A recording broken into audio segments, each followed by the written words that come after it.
por favor, qué les hace pensar esta imagen. ¿Qué les hace sentir? Los que sepan de qué se trata, por favor, guarden el secreto. Los que no, ¿qué se imaginan que están haciendo estas personas? Hay mucha luz, ¿verdad? Qué lástima.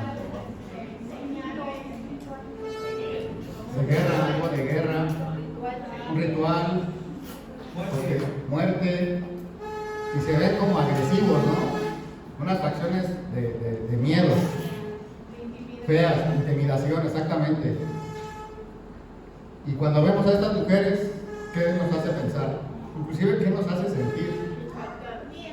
Miedo, ¿ok? Bueno, pues estas personas pertenecen a una tribu, o una ciudad, de hecho, es una ciudad, en Nueva Zelanda. Nueva Zelanda está hasta por acá abajo, por aquí andamos nosotros. Estos prácticamente están del otro lado del mundo, ¿no?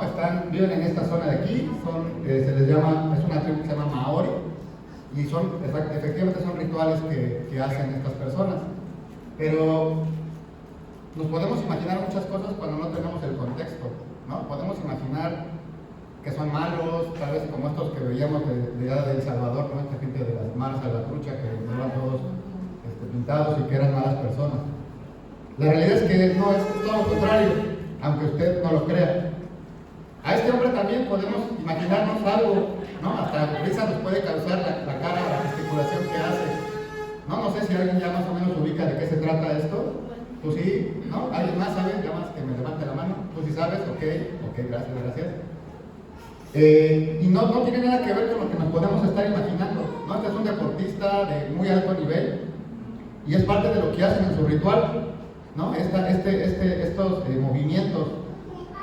Pero también viene, aquí he usado con el audio, porque se sube un poquito. Ahí está.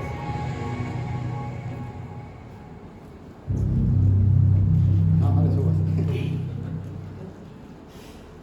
El haka es esta danza que van a ver que hacen y se utiliza para diferentes cosas.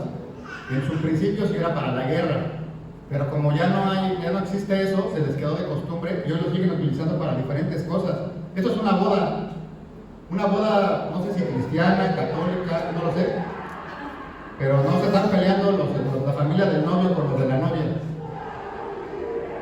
¿Subes un poquito?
nos vamos a ir con una idea de lo que entendimos del video. Tal vez si haya la oportunidad de que explores un poquito más, podrás darte cuenta de todo lo que implica esta ceremonia. Pero hay cosas aquí que me retumban, ¿no? La pasión con la que hacen las cosas.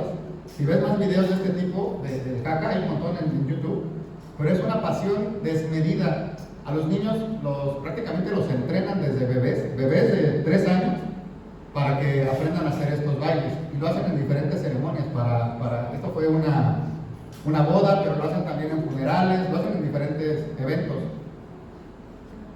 Y no solamente en estos eventos, sino también lo más relevante es en el rugby. El rugby es el deporte nacional de la gente de Nueva Zelanda. Así es como reciben a sus equipos en las finales, ¿no? Cuando van a jugar una final, de esta manera lo reciben al equipo contrario.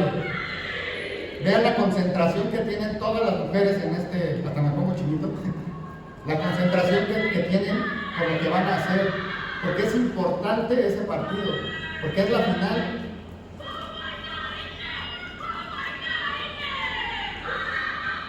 La pasión con la que lo hacen, la fuerza de los brazos con la que hacen cada movimiento, a mí me llama la atención mucho. Y es solamente un juego.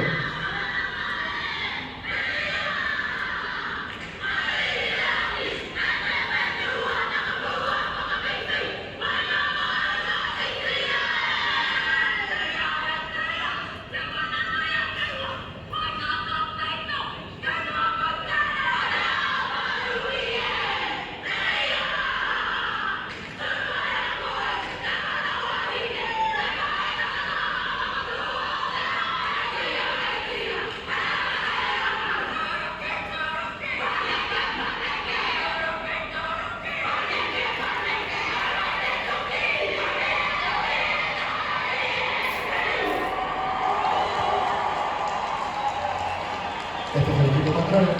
Creo que sí causa un efecto en la otra persona el que lo reciban de esta manera, ¿no? Ahora que ya tengo su atención plena, vamos a empezar con nuestra clase. Me imagino que te quedan muchas ideas, muchos pensamientos sobre esto, pero lo vamos a ocupar, me va a servir mucho. Me va a servir mucho para lo que te quiero compartir. Sobre todo por el hecho de que somos muy dados a juzgar cuando vemos cosas que no entendemos, ¿no? Y ponemos muchas etiquetas y podemos inventarnos hasta una historia, ¿no? de lo que está pasando cuando no conocemos, no tenemos contextos. Lo que hoy te preparé no se alcanza a ver, qué bueno, porque lo taché, porque había puesto ¿qué hacemos? Y lo estoy cambiando a ¿qué hago? No quiero que hoy lo vivas en ti. ¿Qué hago con lo que Dios me da? Con los regalos que recibo de Dios, ¿qué hago con ellos? No pienses en el de al lado, en esto le queda bien a tal persona. Me gustaría que en esta ocasión te enfoques en tú cómo lo vives, con todo lo que Dios nos da, ¿no? Y bueno, o lo que recibimos, bueno o malo, ¿cómo actúas para con ello? Y bueno, vámonos al principio, vámonos al origen de las cosas, Adán y Eva. Yo creo que el regalo más grande que ha recibido un ser humano fue el de ellos, ¿no? Porque ellos recibieron el don de la vida, ¿no? Tuvieron la oportunidad de ser los primeros seres humanos en pisar la tierra, recibieron, todo, ¿no? Lo único que tenían que hacer era respirar, vivir, porque Dios se encargó de darles absolutamente todo. Y tenían nada más una cosa que no hacer y fallaron, ¿no?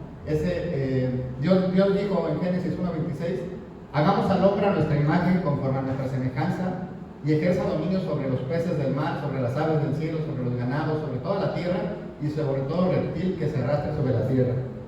O sea, la idea de Dios, el propósito de Dios era que el hombre gobernara absolutamente todo lo que Dios había creado.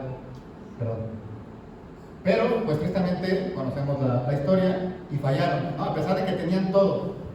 Si pudiéramos hacer un listado de lo que ellos recibieron con lo que hemos recibido nosotros, creo que vamos empatados, ¿no? Recibimos la vida, ellos recibieron el don de poder procrear, nosotros muchos de acá somos papás, lo pudimos hacer.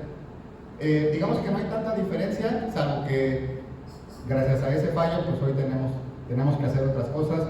Hoy somos pecadores, hoy nos damos cuenta de cosas que no debieron de ser. Y tal vez ese libre albedrío que Dios nos regaló, no lo hemos ocupado o no lo ocupamos de la manera correcta. Luego, siguiendo con la familia de Adán y Eva, pues vienen los hijos, Caín y Abel, ¿no? Y también tenemos una imagen, estuve buscando qué imágenes poderles compartir como que fueran las más representativas a nivel arte, y esta era la que más frecuentemente salía, pero inclusive esto está mal, ¿no? Porque y no sé si los que son más o menos contemporáneos se hayan vivido con esa creencia que decían que Caín mató a Abel con la quijada de un burro, ¿no? Yo desde chiquito escuchaba eso, ¿no? Y hasta hay un chiste que decía, ¿cuál fue el primer muerto en la tierra? Y todos decíamos, pues Abel, pues no fue el burro porque el burro lo mató, pero no existe eso. Lo que dice la Biblia, no se alcanza a ver, se los leo, en Génesis 4:8 dice, Caín habló a Abel, su hermano, y cuando estaban en el campo, Caín atacó a Abel, su hermano, y lo mató. Es todo lo que dice la Biblia. No dice cómo, no hay nada más. Y la leyenda urbana, de hecho aquí pareciera que trae una quijada de burro, ¿no? O una quijada. Y parece que eso estamos mal informados desde siempre, ¿no? Pero ellos también tuvieron todo, y en este caso, Caín, pues no supo apreciar lo que tenía, se llenó de orgullo, de rencor, pues no sabemos qué tantas cosas le pasaron por su cabeza que llegó a esa decisión lamentable.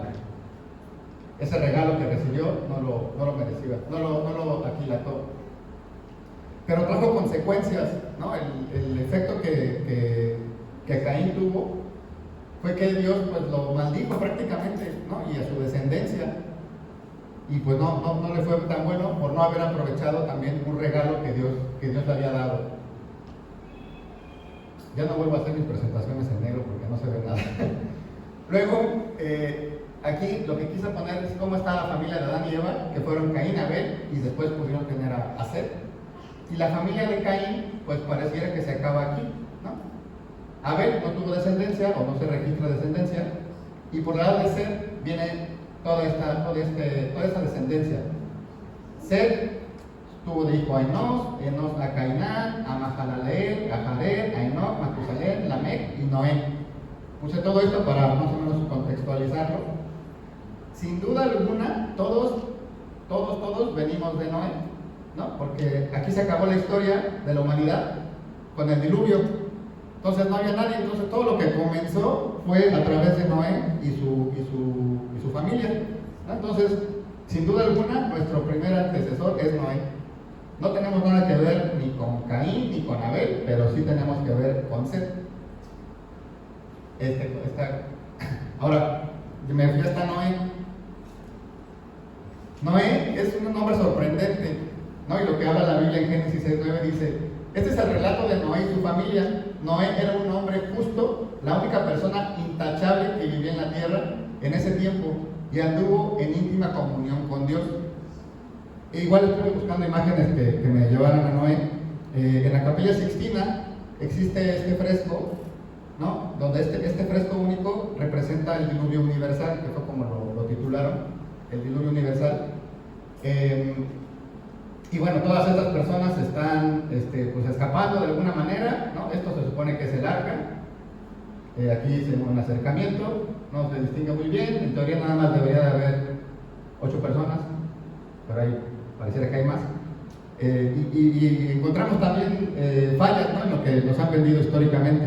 Pero lo que es una realidad con Noé es que él recibió una instrucción de Dios, donde tenía que hacer algo porque iba a ocurrir quién sabe qué cosa, quién sabe cuándo, ¿no? O sea, era la instrucción que tenía Noé.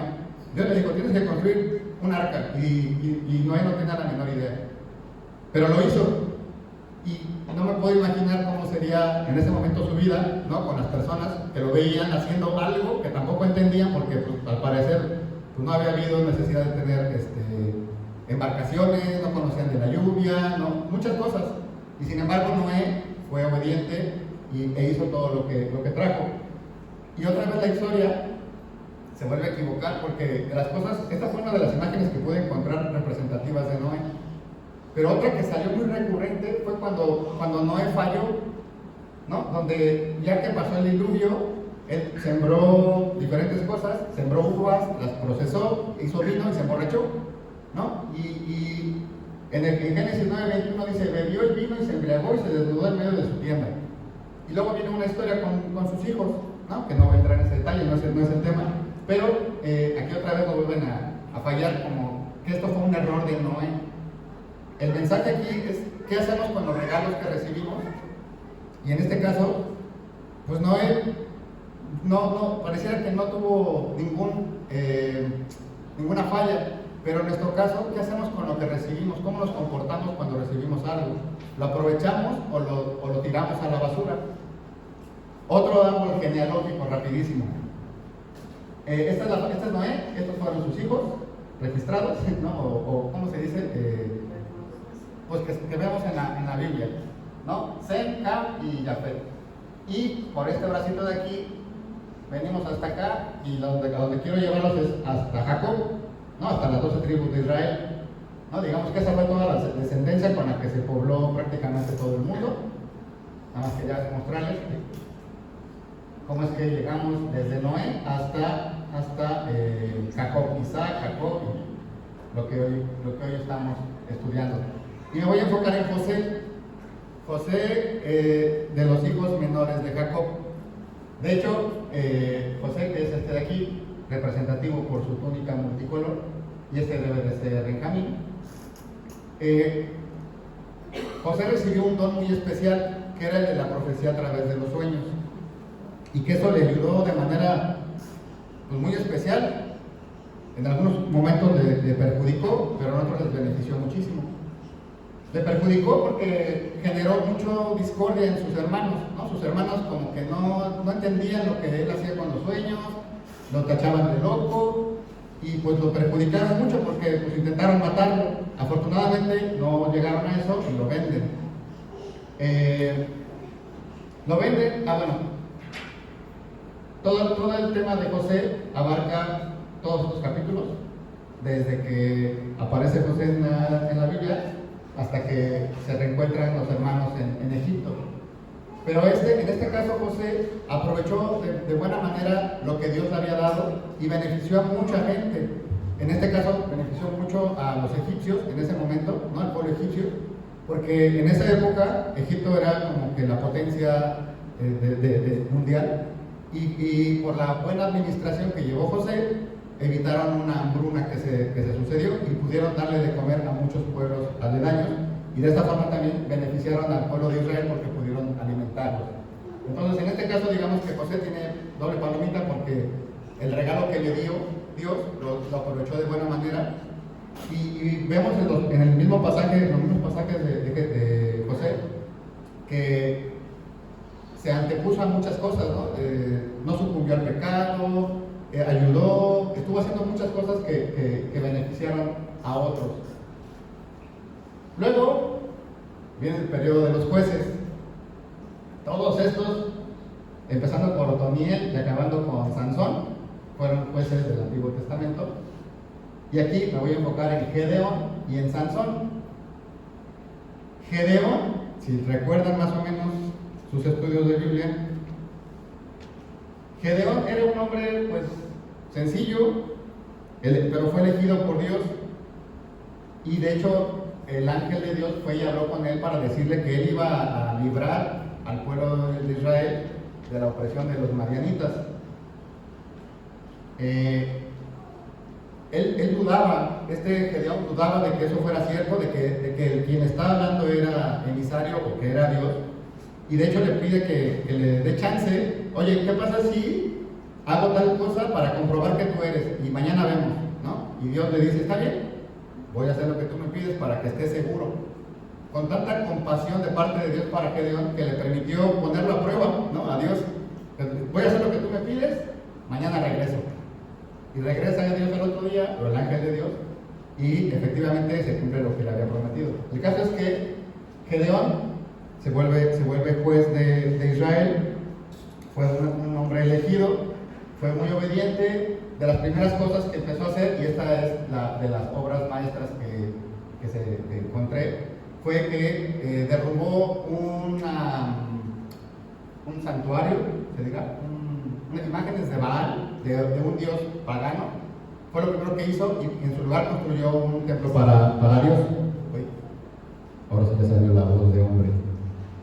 Luego, bueno, aquí están las referencias de la Biblia. En Jueces 6, del 11 al 12, vamos a ver donde Dios llama a Gedeón. Las primeras cosas que hizo, perdónenme, Gedeón destruye el altar de Baal y construye un altar para Dios.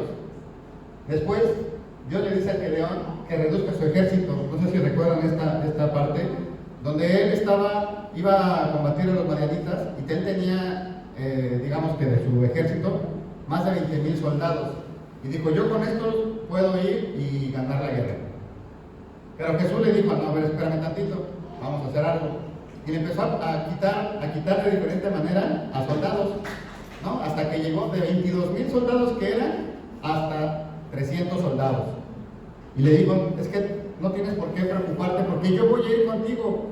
O sea, vas a ir a la guerra con estos soldados, pero yo te voy a dar a ganar la guerra. No te tienes que preocupar. Y me sorprende esto porque él, siendo líder, ¿cómo convenció a sus ejércitos, a sus soldados, perdón, de que con esa cantidad de soldados iban a poder ganar? ¿No? La fe que Gedeón mostró para con su equipo, con sus soldados, era sorprendente y era muy creíble, de tal forma que lo acompañaron y obviamente se cumple lo que dice la Escritura. Dios los ayudó a vencer a los madianitas.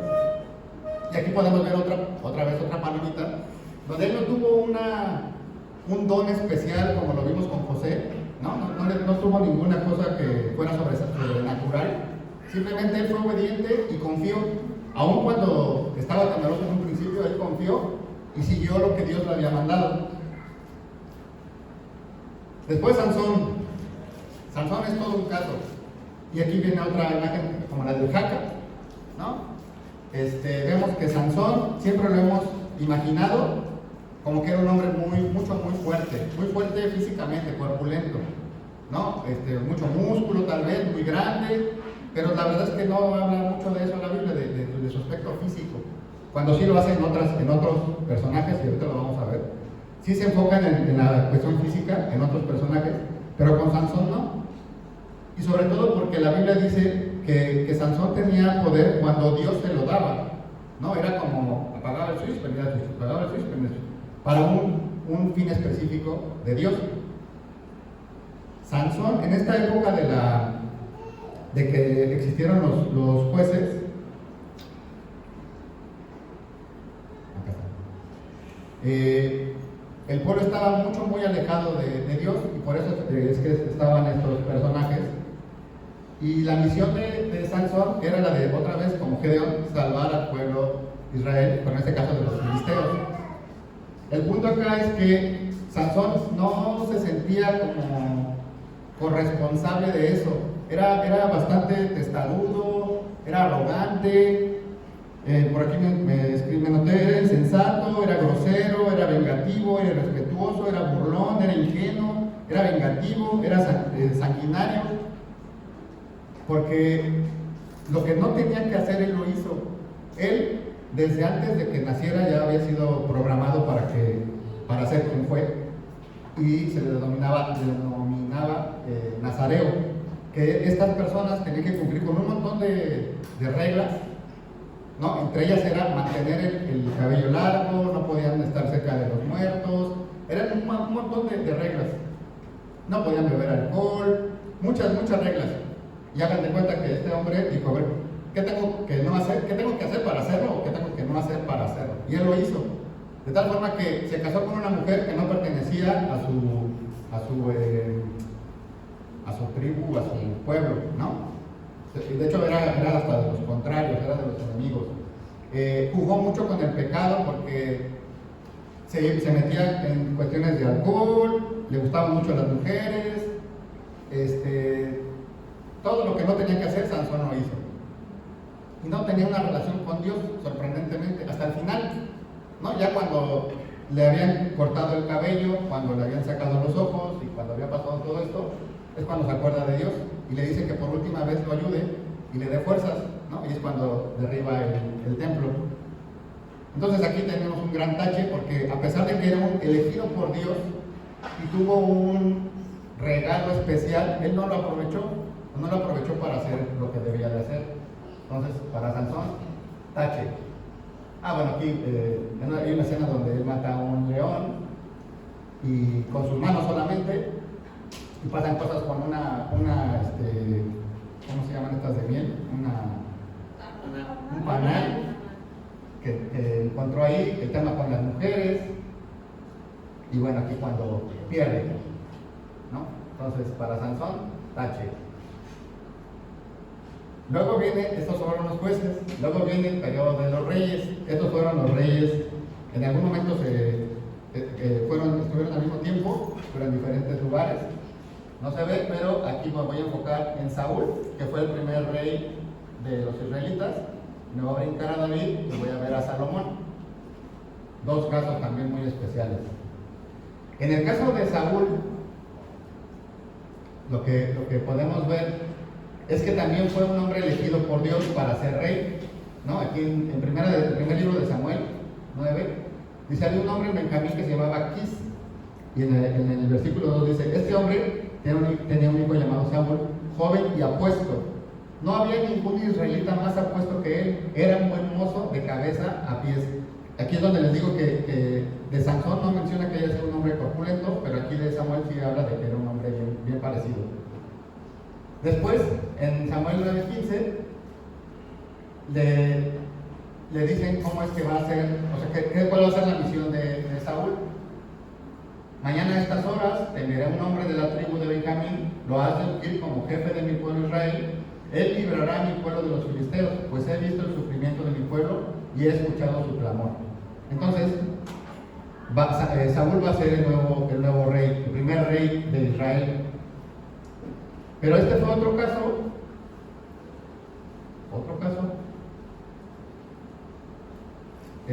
que también fallo tras fallo, porque no hizo lo que se le encomendó hacer, y prácticamente desapareció el pueblo de Israel por las guerras que hubo. No supo defenderlo, él se quería vanagloriar a sí mismo, no obedecía a Dios. El encargo que se le dio, el regalo que se le dio de dirigir al pueblo de Israel, no lo cumplió. Y también trajo consecuencias porque también tuvo un mal desenlace.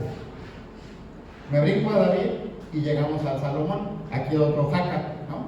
Otra imagen errónea. Todos podemos estar de acuerdo en que el rey Salomón está catalogado como un hombre muy sabio, porque de hecho fue lo que le pidió a Dios, ¿no? Dame sabiduría para poder dirigir a tu pueblo. Y Dios se la dio, y además le dio mucha riqueza, tuvo como ningún otro rey en la historia había tenido. Pero también pareciera como que se le deschavitó cuando ya estaba mayor, porque también fue otro que de todas las listas, de todas las reglas que un rey debía de seguir, él rompió absolutamente todas, ¿no? Hay una parte donde dice que el pueblo de Israel, un israelita no debería de regresar nunca a Egipto, porque pues de allá lo sacó Moisés y no tenía por qué regresar. El rey Salomón se casó con una hija de un faraón, ¿no? Y no debió haberlo hecho. Otra regla era que no deberían de tener más caballos de los necesarios. ¿Esto qué tiene que ver? Pues el Señor también compraba los caballos en Egipto, ¿no? Y la intención de no tener más caballos, cada caballo representaba un soldado. Entonces en teoría debería tener un ejército muy grande para poder aprovechar los caballos. Pero al tener tantos caballos quería decir que no confiaban en el poder de Dios, como con Gedeón, ¿no? Que él con 300 le venció a los madianitas. Y aquí Salomón dijo: mientras más caballos, mejor.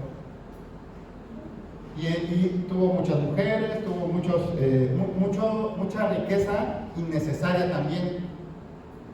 Entonces, aquí el mensaje es: ¿qué haces cuando eres sobrebendecido en regalos, ¿no? ¿Cómo te comportas? ¿Cómo es tu comportamiento cuando recibes de más? Este hombre sí tiene fue un buen rey cierto tiempo, pero falló al final, ¿no? Al final de sus días acabó bastante mal. Esto ya se lo dije. Y en Primera de Reyes 11, si lo quieren buscar, viene todo lo que les comento de cuáles fueron las fallas que cometió el rey Salomón.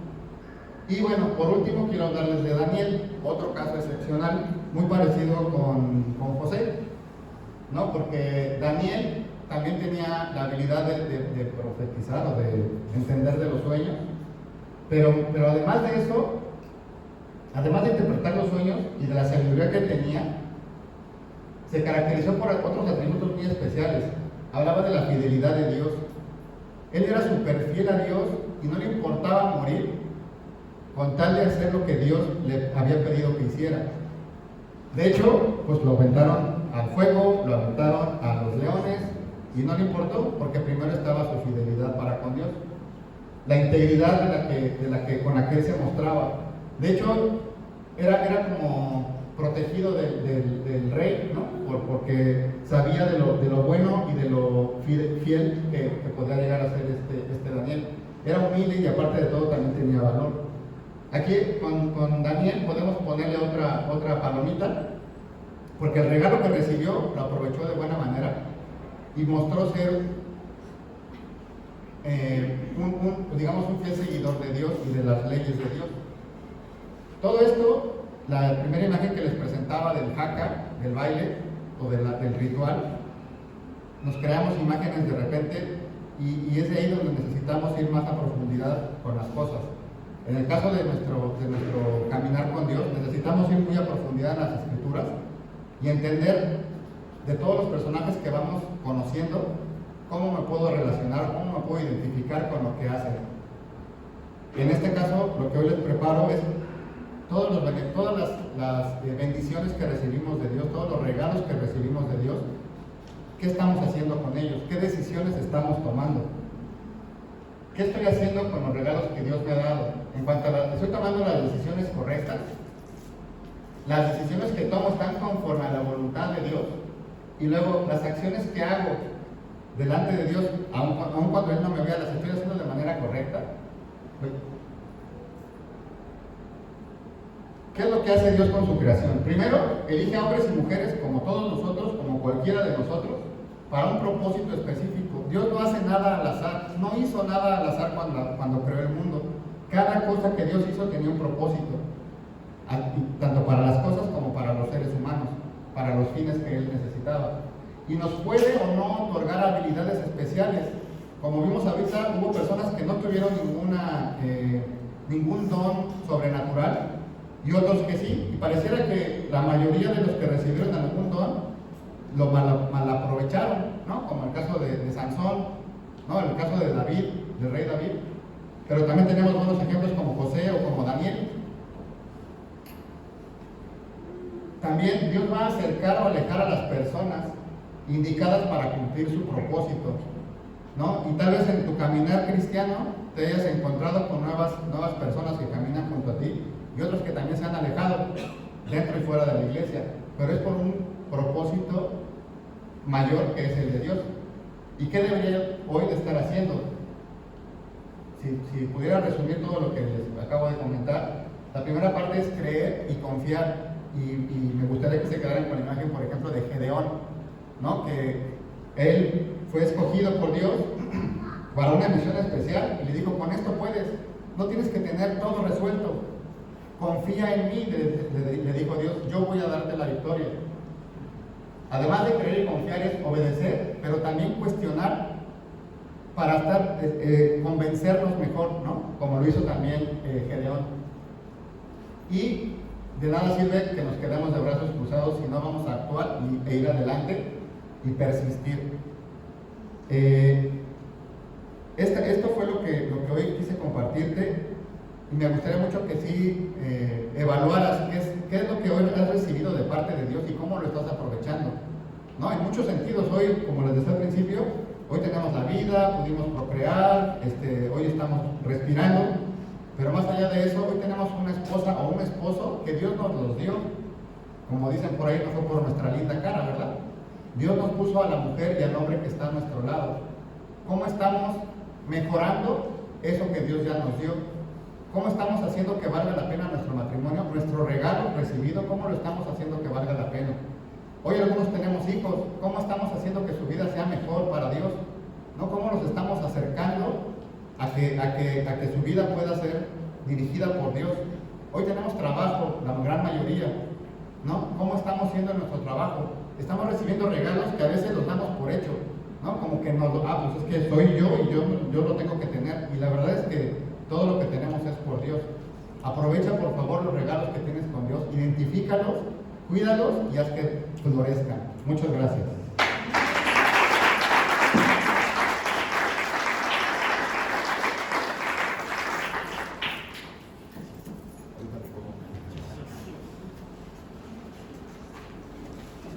Bueno, muchas gracias, Gustavo. Les invito a ponerse de pie, por favor.